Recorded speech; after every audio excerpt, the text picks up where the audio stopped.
Salut à tous, revoilà, moi ma caméra Insta 360 One X posée sur mon mini talon. Moi je suis étonné quand même par l'aspect stabilisation de cette caméra.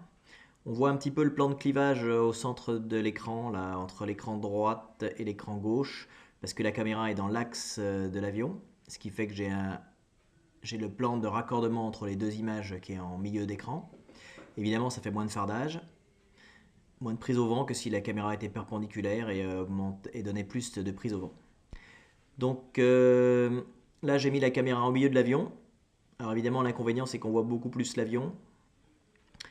Par contre je trouve que ça permet vraiment de souligner les capacités de stabilisation de cette image. Je trouve vraiment que c'est une alternative à la gimbal. Bon, indépendamment de m'amuser à faire le cacou avec les différents systèmes de montage vidéo qui permettent de faire ce genre d'effet spécial.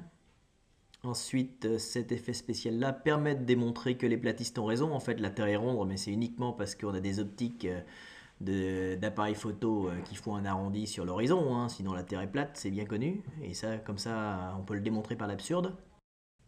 En tout cas, ce qui est certain, c'est que ce système de montage m'a permis de régler mon problème de jello.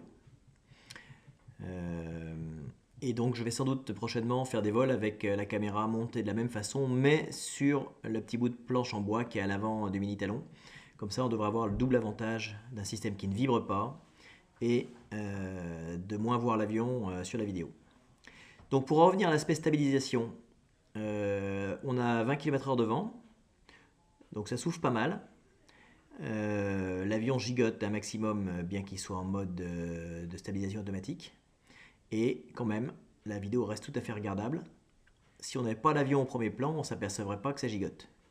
On voit même un petit câble que j'ai oublié de brancher. C'est le câble USB qui me sert à alimenter ma caméra Runcam 2 habituellement. J'ai oublié de le mettre dans l'avion.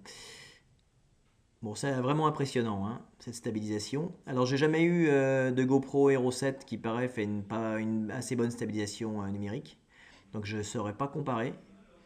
Mais vraiment, on a une alternative réelle à la gimbal avec une caméra qui est quand même plus solide, plus résistante. Elle a résisté au crash de mon gros talon la semaine dernière. C'est sans doute moins fragile qu'une gimbal, moins lourd globalement.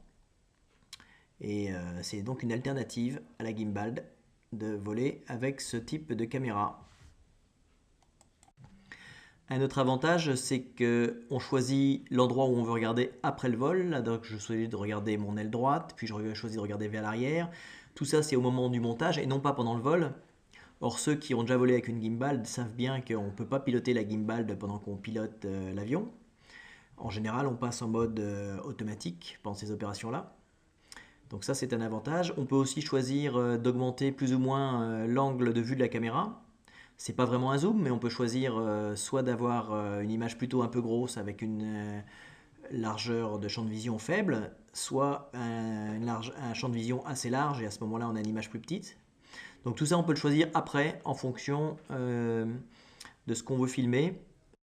Dans ma prochaine vidéo que j'ai fait avec un autre avion, avec la caméra bien sur le nez, je vous montrerai qu'au montage, on peut choisir de suivre un point d'intérêt particulier en tournant le point de vue au fur et à mesure qu'on double l'objectif et donc on a vraiment l'impression de viser. Bon, ce sera tout pour aujourd'hui, c'est le posé.